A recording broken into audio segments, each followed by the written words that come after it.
This week's Wellbeing Show, I forgot. I went totally blank then. I was like, what am I doing? Oh, that thing I do every Wednesday evening, the Wellbeing Show. Well, it's 9 o'clock UK. It's the 14th of January. I've got a great guest on tonight, Peter Larkum, who has a company called Mentality. We're going to be hearing all about that. Just before we jump into the interview, the conversation, the chat, the grilling, the terrible time that I give to people. Everybody runs away in tears, Peter, by the end of the show. I'm telling you, mate. Not you, though. You'll be able to stand up to me. Before we get into that, just want to remind you, it is live. If you're listening to this on the 14th, between 9 and 10 UK time, it's live. It'd be lovely to hear from you. Drop me a line on WhatsApp. It's +44 7506 319 745. We're streaming on various platforms, LinkedIn, YouTube, and Facebook. And if you're sort of catching us one of those, do drop us a message. And James, if he manages to stay awake, will sort of see the messages and pass them on to me, hopefully. James, are you awake? Oh, we won't answer. He's probably already gone to sleep. James is my techie. In the early days of this show, Peter, we used to do it at a place called Men's Radio Station, which was an actual radio station. And people could see James, and because we filmed it live as well. And we were in a physical location, and then we shifted when the pandemic came, and we lost James. It's a tragedy. But I just want to reassure people, he's still there. But he's got a lot more hair these days, folks, from those that remember him from the men's radio station days. He looks clean cut. He doesn't anymore. He looks haggard and broken by life. But there you go. So young and so broken. Welcome, Peter. How are you? I'm very well, thank you. Good to have you with us. It's actually very nice to be here. Is it? It is. It's a nice break from the norm. I have 4 kids. I'm often told that I'm a nice break from the norm.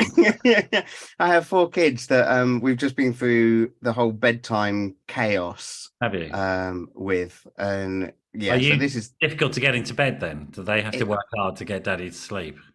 pretty much. Well, most times we read a story and I'm gone by the end of the story.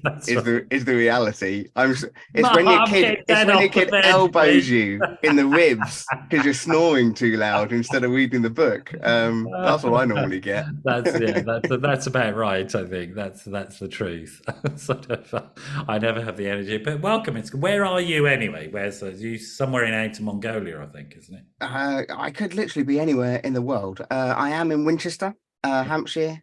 So if you know the UK geography, find the Isle of Wight and then go north by about 15 miles and you pass Southampton and you get to a little village, a little town. Well, it's actually a city called Winchester. Yeah. It has a cathedral and everything. Yeah, I've actually been to Winchester. I've actually been to the Isle of Wight as well, oddly enough. Ex-girlfriend of mine was from the Isle of Wight. Her dad used to be the Coast Guard bloke there. Nice. And just used to run the Coast Guard on the Isle of Wight, just him on his own. So we got to do fun things whenever we went down there, like we sort of go down cliffs on ropes and things like that, which was as they did the training. It was all good fun. And have you always been in Winchester? Is that like hometown, or is that somewhere you migrated to? You're an outsider. I am an outsider, but I think I would now class it as home. So I'm a Londoner, born and bred. And I say London in the loosest sense, inside the M25, but definitely not in London. So in a lovely little place called Cheam, which sounds a little bit too posh for what it actually is. But grew up there and moved to Winchester when my wife came here to study at university. Then we moved to Scotland and we were in Scotland for 3 years. Then we moved to Leeds and we were in Leeds for 3 years. And then we managed to migrate our way back down to Winchester back in 2011. Okay. So it is now home, I think. Quite a travelling band then. A little bit, although it was just me and my wife, first and foremost. We started a family when we came back to Winchester. I think that was why we moved back. Did I hear you say something? She works in the arts, or? Yeah, so she studied at Winchester University in contemporary dance. Okay. So she is a contemporary dancer. And then she moved to Scotland to go to the Scottish School of Contemporary Dance in Dundee, then moved us to Leeds to go to the Northern School of Contemporary Dance, and then became a professional dancer, which has always been her dream. So my first half of my career was very much following her and allowing her to have her dreams. Do you have an arts background as well? I mean, is that what the connection was? No, actually. Youth group was our connection. So we went to the same youth group back in the day. So my wife was actually 12. As a youth. Yeah. You were two youths. So she caught my eye when we were teenagers. Wow. So preteen. So we got together when she was 12 and I was 14. And then we broke up because I fancied someone else. That's not good, is it? And then by the time I realized what a fool I was, she was then dating someone else. And I then spent 2 years trying to get her back and trying to prove that I was the better man. I say better man. I was a kid. I was like 15 at the time. But then managed to start dating properly when she was 15 and I was 17. And we dated for 4.5 years before we got married. This was back in 1997. So we're 26 years together. Wow. Got married in 2001, celebrating our 22-year wedding anniversary this August. Brilliant. Congratulations. Thanks. That's impressive. And how many kids? I think the congratulations need to go to her for putting up with me for so long, to be fair. It's like she needs a medal. Well, most women do for putting up with us as a species. I think that's a foregone sort of statement, isn't it? In conclusion or something, that's the truth. And those of us who are old enough and wise enough sort of realise that and sort of are very grateful for being tolerated, if nothing else. So there you go. So there was a youth work connection, but you then turned that into a career, didn't you? Youth work. Yeah. So Hannah, so Hannah is a contemporary dancer. I managed to fall into, I would loosely call it the arts, because I went to college, didn't really enjoy it much, and then found myself just attending the dance classes and the performing arts classes. Right. It's not the course that I'd signed up to. Nobody ever questioned who I was or why I was there. But then found myself in a job where we were hanging out. Okay. Yeah, totally. But then found myself in a job where we were touring all over the UK, going into schools and colleges and doing lessons and assemblies and performances and like an end of the week show. Yeah, so very much kind of within education, very much within the arts, if you can call it that, from what I was doing. But yeah, so then through that, kind of Hannah and I were then long distance relationshiping through her GCSEs into her A levels. And then when she finally got to university was when we actually managed to both live back in the same space and got married. Yeah. Were you still performing at that time? Is that was the route you were on? No. So basically we're talking 2000 here. So I did the creative kind of performance stuff between 1998 and 2000. Right. And then through that time, the thing that got me the most was how young people's perceptions changed in such a short period of time. Because when we arrived at the beginning of the week, young people were like, and then by the end of the week, they were attending the shows that we were putting on and all that. And I began to think, what would happen if I had my own youth group? And so when we moved to Winchester, I went down to Southampton and actually focused on a pastoral course in Southampton of actually how do you engage with young people and build relationships that then carry. When I was a community youth worker, going into schools and supporting projects in the local community, and then that is what then was my job as my wife was pursuing her dance. I then went to Scotland and worked in a project called the Hot Chocolate Trust, which was brilliant and is brilliant, working with some really vulnerable kids. And it was there that I actually saw young people really dramatically change their lives. And that was kind of through the emotional literacy stuff of helping young people just understand what they were feeling in the things that they were experiencing. and then being able to ask the question. So do you want to keep feeling It's like interesting, this? though. I mean, sort of, why was it that important to you to sort of help kids, do you think? Oh, where does it stem from? I think because the job that I was doing when I was touring was so short, it was that impact. It was seeing the young people's mindset change that I was like, what would happen if we could build these relationships for years? And so the Hot Chocolate Trust was probably the first project where I was really working with the same group of young people over the 3 years that I was there. And just the impact was that helping part of the values of your family in growing up, or is it, putting back into society? Yes, I think almost definitely. Right. Whether that's something that my family actively did and therefore that's where it came from, I don't know. But certainly a passion for disenfranchised young people who didn't grow up in the nicest of homes or didn't have the best kind of family setting, who were experiencing abuse or drug misuse or all the stuff that when you sit and think about it, I think should break your heart. Yeah. Is the stuff that I was like, I want to engage with these young people. And that was kind of the drive in the background. I mean, it's interesting because, I think anybody listening to it would could empathize, but not necessarily want to do direct action. They would maybe want to give some money to a charity or something like that. But you were drawn into wanting to improve things. I guess you'd seen that you could, and you could see that it was done without having to change the whole world. You could work with the kids and help them change, that sort of thing. Yes.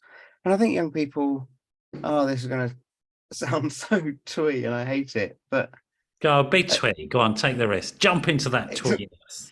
It's that feeling of kind of like you're saying, kind of when you get set in your ways, young people aren't yet set in their ways. They're trying to figure out what their ways are. And so if we're not careful, they just follow the path that's out in front of them. And then you get that phase of, well, these are the cards that I've been dealt. And I think kind of what I wanted to show young people is that these aren't the cards that you've been dealt. You can change this. And empowering young people to make those decisions. And then seeing the impact that what happened in their lives when they did make those decisions.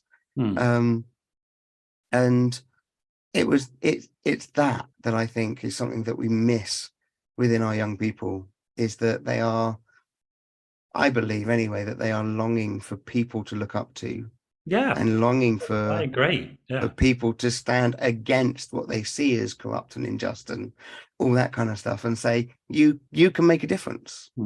You can choose to make a difference, and then empowering them to stand up and make a difference and to be that kind of person. And seeing transformations is very inspirational stuff. And I think you're right. It is possible with young people in ways that maybe it's not possible with somebody like me, who's so set in my ways. So, you need to use a baseball bat to get me out of bed in the morning at a different time. It's like, I'm like, my rituals and routines are set in stone. But I totally agree. I mean, it's interesting because I think most people might think it's quite depressing listening to all those problems, but is there something about you that you're naturally wanting to find the solutions rather than dwell on the problems? Is that part of who you are, do you think? I think it is part of who I am. Right. I don't know why. Are you one of those irritating glass half full people? You're not one of those annoying people. No, I'm the person who goes, you've got a glass. That's amazing. I think I'm that person in the room. Brilliant. I love that glass. I don't give a shit what's in it. It's empty. It's a glass. It's possible it could have some shit in it at some point. It's got cracks, but it's a glass. It's that kind of feeling. It doesn't matter how shit it gets. Oh, sorry, how bad it gets. No, it's past 9 o'clock. It's fine. It's past 9 o'clock. We're not regulated. It doesn't matter how bad it gets.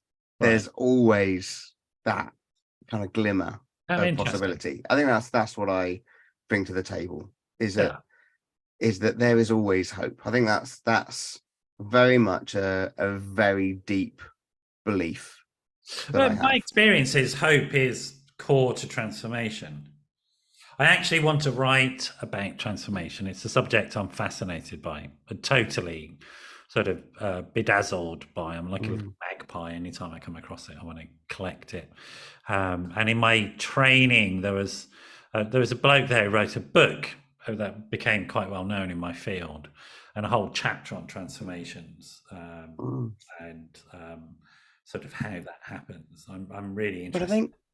I think also what I still find fascinating through the training that I do is when people come to me or come back to me. I had a conversation with a lady just the other week, and she said, kind of, the course kick-started something. Okay.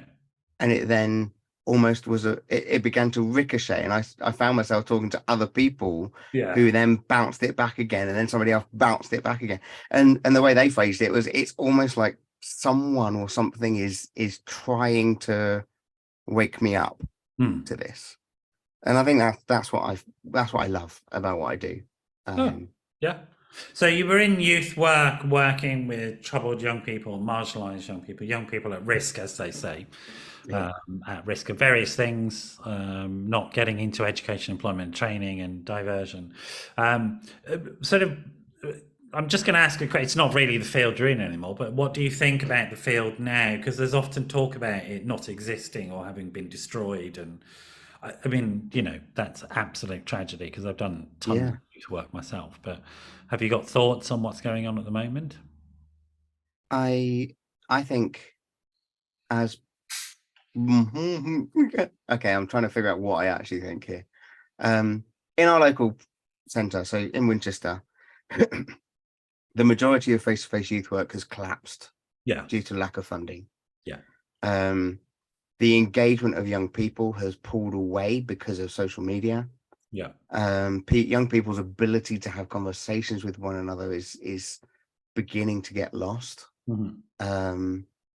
And I find my kids in social situations where another young person is on a device, and then you have 4, 5, 6 people around that person watching them engage with their device. No one's talking to each other. My kids are 10, 7, and 5. No one's running around. No one's playing, and it scares me. The disengage that we could find ourselves in 5, 10 years time, and that scares me, because my kids will be 15, 13, 10, and 5 years old. I've got a baby as well, and the thing is that I'm trying to find the youth workers who are going into the schools, who are actually going to where the young people are, because the old-fashioned youth work was the young people will come to us, but now they're just not coming. And the ability for youth work to go into schools is dwindling. And yet that's where the young people are. That's where the impact can be had. That's where the relationships begin to build. And then you put on events that the young people then are drawn to, and they are then drawn to socialize with their peers outside of the school grounds. And I think it's so sad that the local youth worker is an art that is being lost. I was talking to someone about, well, why don't you go to college and learn? He said there's no courses anywhere. So you can't even learn. There's no career, so there's no point anymore. Learning. I totally agree with you, that there are pressures now on young people that never used to exist. Yes. And it's almost like a melting pot. Just how tough it is to be a young person. Yes. And the peer pull of young people towards each other is shocking, scary, because young people are beginning to parent one another more than the parents' engagement with young people. I see that. And then we begin to of kids. Then we begin to edge into all the attachment stuff, and it when you look at it, it gets very sad very quickly. Well, I mean, we've sort of we've got problems, I think, in the UK around these issues, and quite significant and serious problems. And then we have this frivolity around these narcissists in power Mm. who think they're more important. It's like, I just don't care that they resigned. It's like, go away and put some people in there who can think about these issues and start doing something about it, because But I think the difficulty is that we don't know what the answers are. Yeah. Or certainly the people in power don't seem to ask the right questions of the people who do know. I think the people in power have no interest. I think that's quite clear. They have no interest anymore. They need to be disposed of, and some new people need to come in who actually want to do something. And that's just where we are. And we're in this limbo as a country, I think, at the moment. It's without, I mean, I'm sort of not getting onto a party political thing. I don't give a shit. I don't care really. I stopped being tribal about politics a long time ago, but there are certain core issues in the world and in society that we need to address. And whatever the policies, we need to have the policies. And it's fine. I don't need to agree with the policies, but at the moment there's such a lack of direction or any sort of engagement, anything sort of rational or realistic. And it's sad because there's so much evidence out there. There's so much evidence of what we could do that would begin to make some really positive shifts and changes. Yeah, and yet, absolutely. And yet it feels like the people who get it are not empowered to do anything about it. Yeah. No, I agree. There needs to be a sort of significant shift, I think, in terms of those that are making decisions who, if you put some, I guess it's just it needs a fresh bunch of people who are energized to want to try and do something, rather than the current bunch who are just energized to try and defend themselves from the defensible. And that's it comes for me. It still constantly comes back to the right people being empowered to do the right thing. Yeah. And at the moment we feel lost because we know something needs to happen, but nobody is empowered to grab the bull by the horns and do what is tough but needs to be done. Yeah. So let's come back. I mean, that was an interesting segment. I just wondered. I mean, I think it's really interesting stuff, because the more people are thinking about these issues, the better, rather than the dramas and the personalities. It's the issues that are really important, and those are the conversations that are really important. So I like having them. Thank you. Yeah. Let's come back a little bit. So you were in youth work and you were noticing this thing that you want to call emotional intelligence. Is that right? So I frame it as emotional literacy, whatever kind of that is. The way I explain it, which is hugely oversimplified, is understand what you feel, understand why you're feeling like that. Mm-hmm. Because in my experience, only when you begin to put those two together, can you then begin to ask the question, do I want to keep feeling like this? Okay. Because then if the answer is no, you can start to piece together the questions of, so what do I need to do to start shifting and changing stuff? And was that process. How were you getting kids to that point where they would be able to answer those first two questions? Oh, goodness. You're taking me back lots of years here, Noel. Yeah. You're not that old. Oh, but the time. Look, so I left. Just ridiculous. I left youth work 8 years ago. What are you, 21 or something? You're actually talking to an old man, so don't try that trick on me. It does feel like a long time ago. So a big part of what we did is we would get young people together as a group, and it was called Group. Interesting kind of name, but through that we began like having to a dog and calling it dog. Yeah, hello, kind dog. of. Yeah, and but through that process, we began to allow young people to share their story. Right. And in these groups, the dynamic that began to emerge was, let's say, you were bullying me. Thanks, Noel. Cheers for that. But then we became part of this group where you began to understand me better. And then through that relationship, you then began to protect me when you saw me being bullied by other people. Yeah.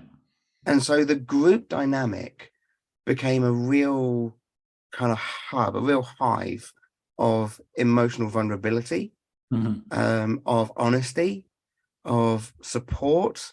And going back to your word of tribe, there became this family, for want of a better phrase, where young people began to look out for each other, and support one another. And in Winchester, there's a fantastic guy called Andy Hyder who runs these in the school, and he does it with every year group from year 7 right through to year 11. And the dynamic that it creates of support mechanisms is brilliant. But it was through that we were then able to get to a point of helping bring the understanding of emotion. So there's no such thing as a bad emotion, but sometimes we're told that you can't have certain emotions, or you shouldn't react in certain ways because of emotions. And what that then does is it shuts people down in those emotions. You can't feel sad, you can't feel shame, you can't feel anger, you can't kind of feel embarrassed, you can't feel this, you got to push through it, you got to, and so young people just begin to shut that stuff down, and then you find adults who have shut it down for so many years that then you start talking about it and they're like, I don't know how to process these emotions, I'm not allowed to have these emotions.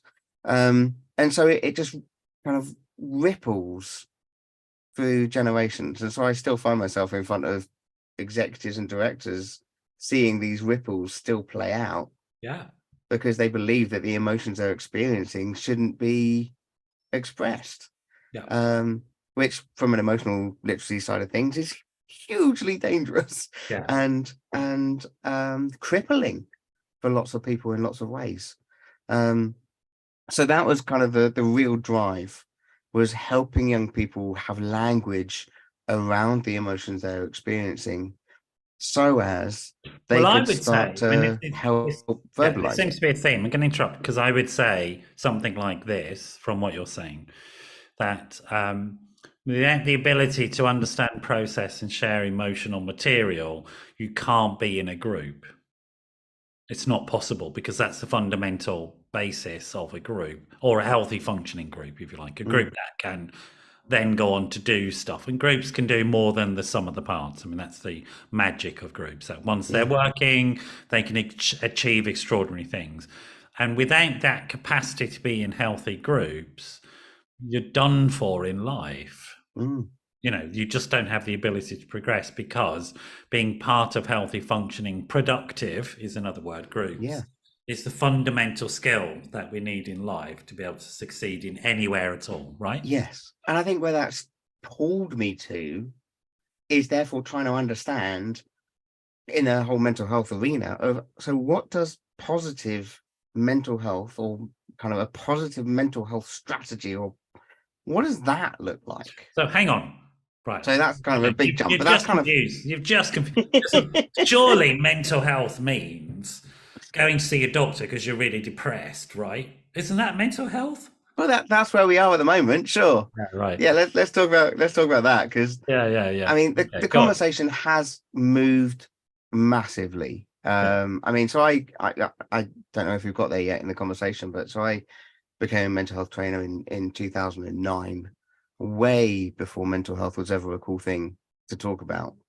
And the conversation was mental health equals mental health illnesses. There was no conversation around what our mental health actually was. And we've seen the conversation change and move, but I still don't think we really know what. We tend to talk about well-being now, don't we? But you're talking about positive mental health, which is, I guess, the same stuff. Yeah. Is it, Noel? I'm asking the questions here, not you. You're answering them. Get on with it, Sonny Jim. I don't know if it is the same. Okay. I find the language of well-being almost. Right. So well-being, positive mental health, and mental health. Come on, start talking back to me about. Oh my goodness, how do we unpick this in the 2.5 minutes that we got? You got longer than that. Okay, so no health without mental health. We understand that, in the same way there's no health without physical health. But I think if we're not careful, we look at well-being as being the gym of mental health. You know, so physical health, I know that I should probably do more exercise and eat more healthily. The fact that I don't do those things is kind of my own fault, but at least I know what I should be doing with my physical health. But even if I say, right, I'm going to join a gym, which is the tool to get fit, and Well, what I I would want to do question now. that, but I understand the premise. But Yeah. the processing is, so I join a gym, and the process or the thing that I want to achieve is that I want to lose weight. Mm-hmm. Okay, so that's why I'm joining the gym. That's why I'm engaging with this tool. And yet I walk into the gym and all I see is the machines, and the weights. And so I engage with these machines because I feel like that's what I should be doing. And yet I'm not therefore engaging with the right exercises to get me to the place that I want to be. Mm-hmm. And I think when we look at mental health, we then put this whole thing of, well, let's look at our well-being, which is, let's look at some tools that are meant to get me where I want to go into positive mental health. And yet I don't know what the right exercises are to get me to the conclusion that I want to be at. And so then it becomes a much more, and this is a well-banded round phrase, of holistic process, of person-centered. What works for you isn't going to work for other people, and all of that stuff. But when we actually begin to understand this whole group, tribe, culture, feeling safe, the psychological safety and all that kind of stuff, and we begin to look at how the workplace may be actually contributing to poor mental health, and to mental health issues, and we begin to tackle what those cultural impact is, so as we are in a more positive place within our relationships and within our culture and with the way we work and the work-life balance and all these kind of fantastic words and phrases, then we begin to build a strategy towards what that looks like. And we begin to move away from the frame where I think we are a little bit at the moment, which is mental health illnesses. How do we escape those things? And now, in the conversation of this, though, I'm really aware. That's right. I'm so aware that it's a real overarching, simplistic process. And what I don't want to do is, I don't want to say that if people are experiencing mental health illnesses, let's escape those. No, that's not what I'm saying. But what I'm saying is, how do we help people with lived experience of mental health illnesses thrive on a daily basis? Because we're putting enough tools, well-being things in place that actually they're having more good days than bad, and are therefore thriving more than struggling, and therefore going, actually, my mental health is no longer in a negative place, it's constantly in a positive place. No, I agree. I mean, there's a very strong, the dynamic has moved, it's shifted. There's a very strong argument that goes something like this, that mental health is not the absence of mental illness. But if you have mental illness, you can also still have health and well-being. Absolutely. Including psychological health and well-being, but you just happen to have a mental illness, a defined mental illness. Yes. And then even within the active phase of a mental illness, it's then possible to have strategies in place that enhance your well-being as much as possible within that context, right? That's what you're meant, And I think there's another kind of banding, which I'm still trying to get my head around, which is this concept of healing from mental health illnesses. In the same way that your body heals from bones breaking and other things. And sometimes you need pins to help and aid with that. And sometimes you need ongoing physio to help and aid with that. But there is a healing process to this. And I still hear the conversations where people begin to own their mental health illnesses. And I struggle with that. I find that really hard. When people say, yeah, but this is my depression, or this is my anxiety creeping in, and there's an ownership to it. And I also want to recognize that, please, I don't dismiss it in any way, shape or form. I just don't understand it fully, you know. And what makes you uncomfortable about that? About the ownership? Yeah. Because I think I see the person, and I think mental health as two very different things. And I think when mental health becomes a part of a person, it then becomes very difficult to unpick what is the character and person versus what is the attributes of the mental health. So what do you think about things like, say, AA, for example, where people go and say, my name is, and I'm an alcoholic? Would that be the same level of discomfort for you, or is there something else going on there? I'm genuinely interested, Peter. I'm No, not putting you on the spot. I don't think I've ever put the two conversations together, but doing so makes me go, that's an interesting one, because with the AA process is that I need to understand that this thing is fighting at me all the time. Yeah. And I need to put the protections in place all the time. Mm-hmm. Now, if I can understand that in the realm of mental health illnesses, I need to put the protections in place all the time, because this thing wants to attack me. It wants to get me every day. And every day I need to put the boundary in place. It's almost like I'm not saying, oh, come on, stop it. But I am saying, okay, what protections do you need today? How can I help you keep those protections in place? What do I need to do to stand alongside you and fight on your behalf against this stuff, to create an environment where you, just what I mean, where you thrive and where you... it makes absolute sense to me. This is a platform for you to explain where you're coming from, because I mean, I'm really interested in this field, and in the fact that, you know, in the time I've been involved in it, which is professionally 30 years post-qualification, but prior to that, another 10 years. So I do trump you in terms of age. Oh, I don't want to trump. Only just. No. Sorry, I said that word, people. Oh, I'm sorry. So, I mean, the language, the ways of conceptualizing, the ways of talking about, the ways of experiencing and defining experience in this space has radically changed over the time that I've been working in it. And I think for the better, I have to say, for the better. And there is much more conversation these days in what I tend to think of asset-based approaches rather than deficit-based approaches, which is what I think you're generally talking about. And our mental health services, the professional services, historically and still to a large extent, are focused on deficit-based approaches. So you have to have an illness or a problem to get a service, which is, I understand, and there's a certain rational understanding of that, but it's also self-defeating because it makes people ill. And you have to be ill enough. Yeah, to get the help and support. Increasingly, you have to be even more ill than you used to have to be to get that, and so it's a sort of vicious cycle, I think. And I see, and I've seen people over the years washed through these systems again and again and again and again. And it's the only way you get resources, you know. And it's if you're poor, it's a good way of getting resources because it increases your PIP payments and things like that. So there's an incentive, perverse incentives built into the system without a doubt. And also I'm a great fan of preventative health approaches rather than treatment approaches. And a lot of things are preventative and are about the way we structure things. So that's where I'm coming from. And I think those conversations are really good.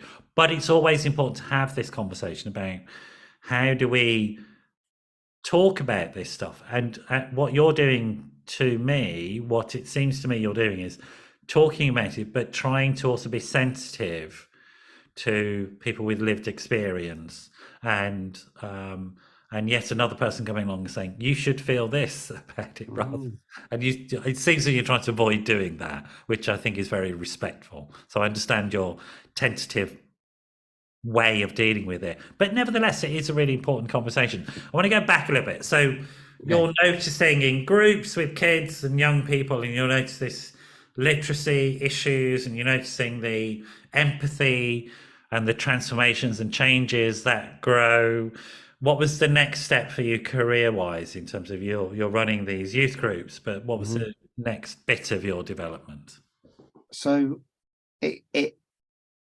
so basically kind of we went from Winchester, kind of starting all that, then moving to Scotland and the Hot Chocolate Trust, which became hugely influential for me, and where I really started to see that dramatic change in young people. And then my wife and I moved from Scotland down to Leeds to get to the Northern School of Contemporary Dance. And for a very short period, I ended up working with Connections back in the day, as it was, which was where you were working with year 11 students heading into college who were on the CD borderline of results, and basically what support's available to those young people to help them boost up to a C, or enter into apprenticeships at college or things like that. And I suddenly found myself in a very administrative role that really upset my life well-being. Don't take this the wrong way, but I just can't imagine you being any good at administration. Let's go for appalling administration and just leave it there. And that I have had to learn so many strategies. Disaster zone. Pretty much. And my wife, bless her, the partner of my life and partner of my company, is the reason why so many balls don't get dropped. And to any of my clients out there who may be listening, the only reason a ball has ever got dropped, purely my fault. And I take full ownership of getting dates wrong or information wrong. But I'm always 2 months behind in my invoicing, for example. It's the last thing I do. Yeah. So I found myself in Leeds, working in a school, trying to find these year 11 students with a head of year who would not let year 11 students out of any classes who are on this CD borderline. Yeah. Because if they come out their lessons, they're more likely to get a D. That's right. So I spent literally, I was doing maternity cover, and I spent literally months trying to find young people and doing next to none actual face-to-face work. Right. And it was soul destroying. And so again, through that, I was like, I've got to get back in front of young people. So through that time, I then set up my company, which then began to focus in on the PSHCE curriculum in schools, which, if you know anything about PSHCE or schools, it's everything you need to learn in life that you don't get taught in a normal lesson. That's your PSHCE. And then I got involved with a company who were doing mental health training in the workplace. And I suddenly found myself delivering mental health training from an emotional literacy perspective, thinking, hang on, emotional literacy and mental health. I need more information on this. Okay. And then it was through that time back in 2009 when I came across Mental Health First Aid England, who were doing mental health training. And I then became a mental health first aid instructor back in 2009. And that really kicked my understanding and desired impact in the mental health world. Right. So tell us about mental health first aid. What on earth is that? So you go around with a little bag of tools? I should. So mental health first aid, for anyone who doesn't know, a little blue flashing light, or that you can get with? Kind of, but no. So mental health first aid is very much the first aid approach to mental health illnesses. So if you think about still, I don't have no idea what you're talking about. So first aid, a person falls down in the street, cracks their head open, blood pouring out, and the first aider goes, "I'm the first aider." And then they kind of kneel down next to this person and they go through their magically pull a bag of stuff from the hip. And then the first aid approach is, okay, what do I do in this immediate situation? And to be fair, let's call 999 and just make sure that you're okay. And so mental health first aid is very much that kind of approach, is that somebody in front of me may be showing some signs and symptoms of mental health illnesses, whatever those things are. You'll begin to realize we know more about it than we recognize or realize, because we've all had bad days and we know what that feels like. But also, if you begin to know the people around you, you begin to see things change. And now we see it a lot more than we actually want to, because sometimes we shy away from opening up the conversations because we think, what if I say the wrong thing? What if I do the wrong thing? What if I don't actually know them well enough? John knows them better. He'll ask. And the classic can of worms thing. If I open that can, then that's it. Yeah. For me, the mental health first aider is to try and find people in an organization that go, I'm the mental health first aider. And they go towards that person in the same way that the first aider goes towards that person. They see the crisis, they move towards it, rather than they see the crisis and look for somebody else. Anyone? And so that for me is the dynamic of the mental health first aid. So what do you teach people on the courses that are useful?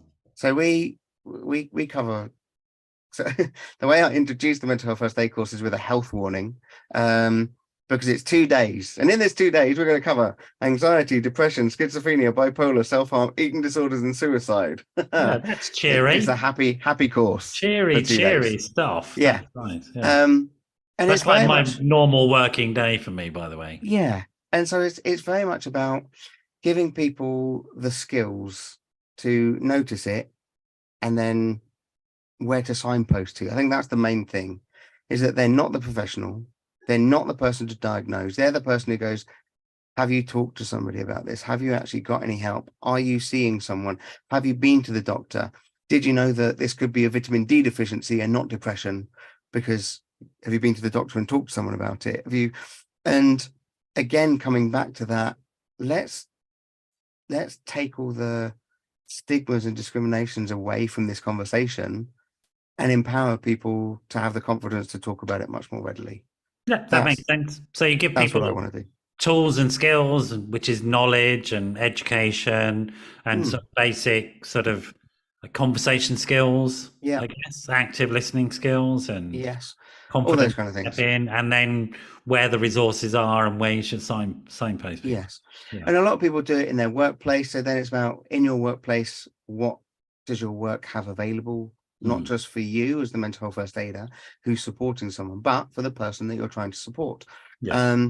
But also what's available for that person's family or friendship group, or it's just trying to think a little bit outside the box of what help and support and resources are available. Right. So you got involved with that. And then what was the next step for you? So then I was doing youth work and mental health training from 2009 up to 2015. Jumped through different youth work projects and did a whole load of stuff with that. But basically got to a point where I felt I was too busy doing mental health stuff to do youth work too well, but too busy doing youth work to do mental health stuff very well. So something had to give, yeah. And I think through whatever powers that are out there, came to the realization that my job needed to do something, and they made me redundant. And they gave me a redundancy package that was probably about 3 months worth of salary just before my second child was born, through the Christmas period. And it just managed to give me the breaker that I needed to basically go freelance, self-employed, and just do the mental health training. And to be honest, it was the best thing that's happened. Right. So I have a similar experience, and when I was made redundant, I was like, I can't go find another job, and I just had to go out into the world and set my company up. And it turns out I'm pretty good at it. Yeah. Who knew? Who'd have thought? Yeah. Oh, I wouldn't have jumped. I had to be pushed. But that's the way it is. But I guess I also had the mindset that says, okay, what are the opportunities in this situation? And I guess you have that mindset as well, that rather than go down. And so you set up which company at that point? So at that point, it was a partnership with me and my wife, and we had called it SEEDS, which stood for Strengthen, Encourage, Empower, Develop, and Support. It was a good one. And then realized that it felt more like a garden company than anything else with the name. But we carried that through to 2000 and sometime soon, recently, about 2021, I think, we turned it into Peter Larkum Limited, which again does what it says on the tin. Hi, Pete. That's me.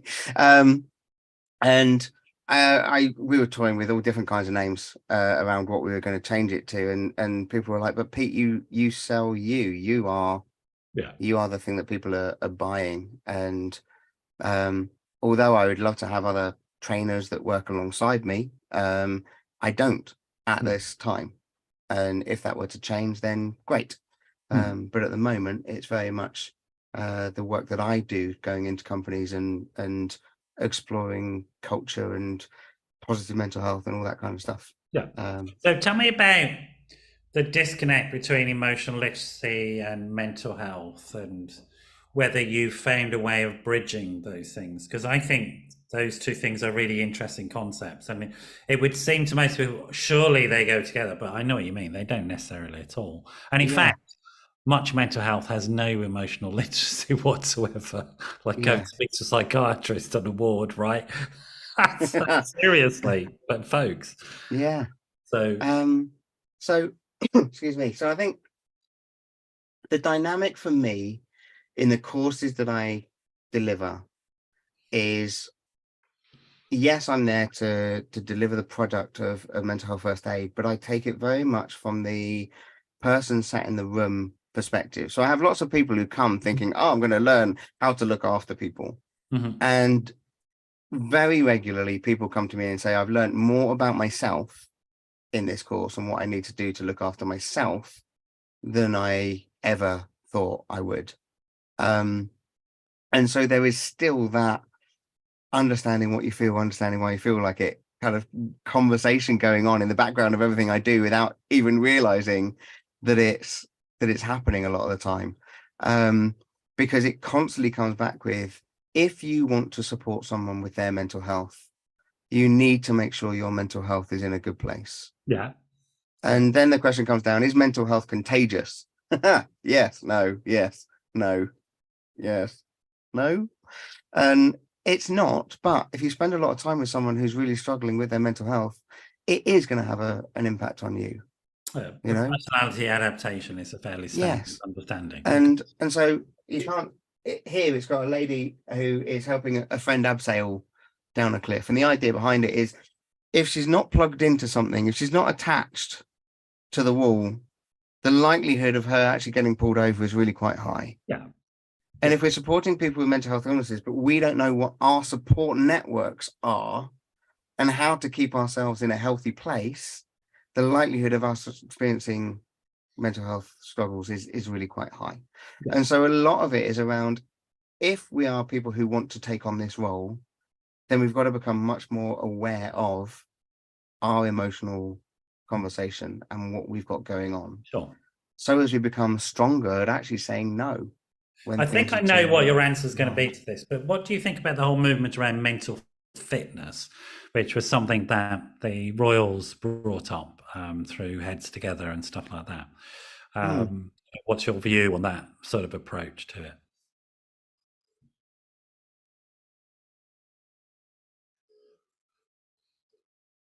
Good question. No, it's not an immediate yes from you. I can see you're sort of thinking, how do I say something without having one of the royal family? Okay, let's look at it. Let's think of it like this. Hate is probably too strong a word. If anyone knows me, exercise is not something they would associate with me.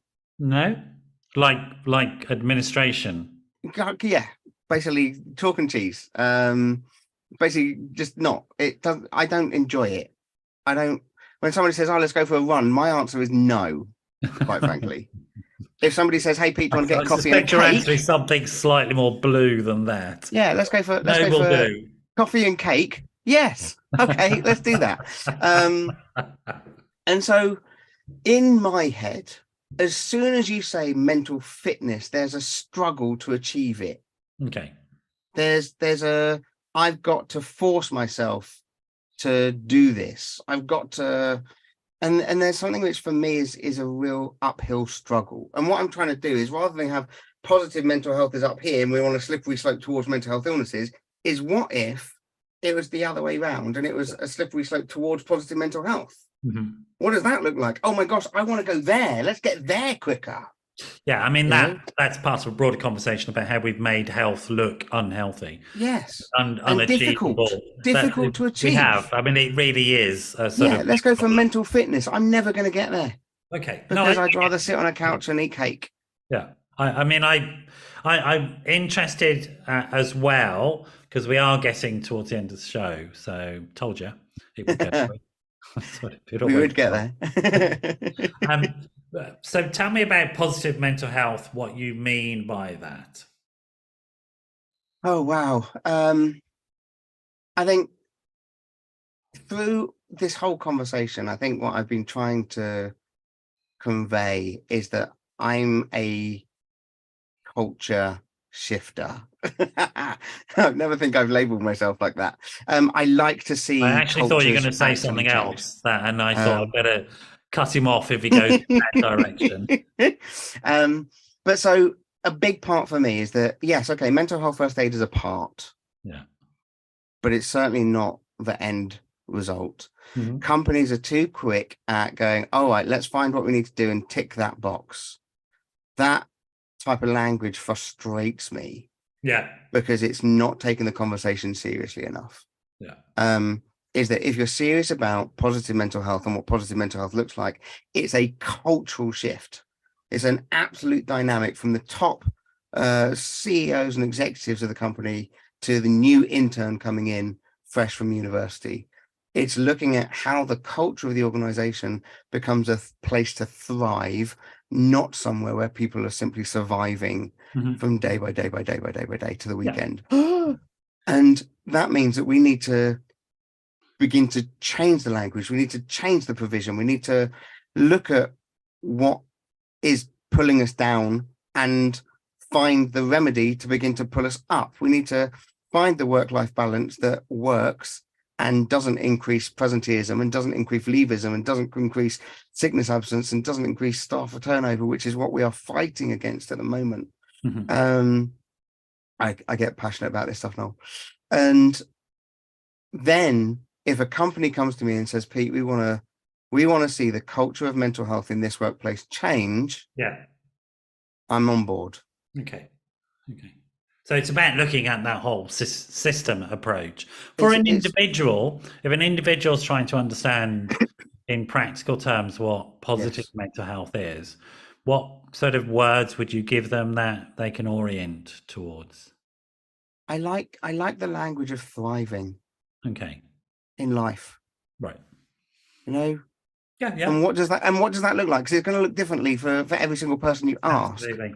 And so then it's about, so what is it for you?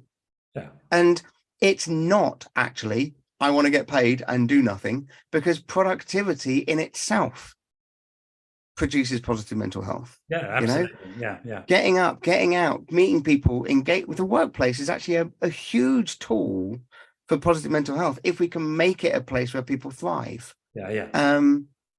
But then we've got to begin to tackle the language that's currently going on and allowing people to say, actually, I can't. I need to stop. Yeah. I need to break. Yeah. Sorry, I need to pause, not break, but I need to pause. Well, being a bit broken is all right. I'm a bit broken. I don't mind broken. Find me someone who isn't. No. I guess that's the point, isn't it? We're sort of towards the end, but I want to make sure that people understand how they can get hold of you, what projects that you're involved with at the moment. So mentality is one of the projects, and so let's go about mentality quickly. Let's go at kind of culture shift. So mentality is a 1 hour online video course. Right. Mentality.work. You pay your money, you get access. 3 simple modules, 20 minutes. And the first one is individual, for a group, or so you pay per person. Yeah. And as soon as you start to hit your hundreds and your thousands of people in a company, then the cost starts to drop dramatically. Yeah. But the idea there is that it's aimed at an entire organization. Yeah. I believe that everyone in an organization should have mental health training as a requirement year on year, just like you do with your hazards to chemical substances or your lifting kind of videos that people do. There needs to be something which gives people a universal language. That's what mentality does. Great. It doesn't talk about mental health illnesses. It talks about good days and bad days life. So then you got your training for everyone. Then you got your mental health first aiders, which is kind of your framework for how to access the help and support. And where's that? Where can people find that bit of your work? So Mental Health First Aid England website, or you can find kind of courses that I do. So I do open courses up in London every other month, courses in Winchester where I live every other month. And have you got a website where people can find what you do? Yeah, so all that is peterlarkum.com, and Larkum is spelled Larkum. Peter having a lark.com. Yeah, kind of. peterlarkum.com. Larking about.com. No, don't confuse things, because otherwise you'll get the COMBEs and the Larkins and the Larkhomes and the Larkhams and all sorts. peterlarkum.com. I'm sure James. Absolutely. And then, so that's kind of your mentality for everyone. Mental health first aid is your then skeletal structure of people in the organization that can find the help and support.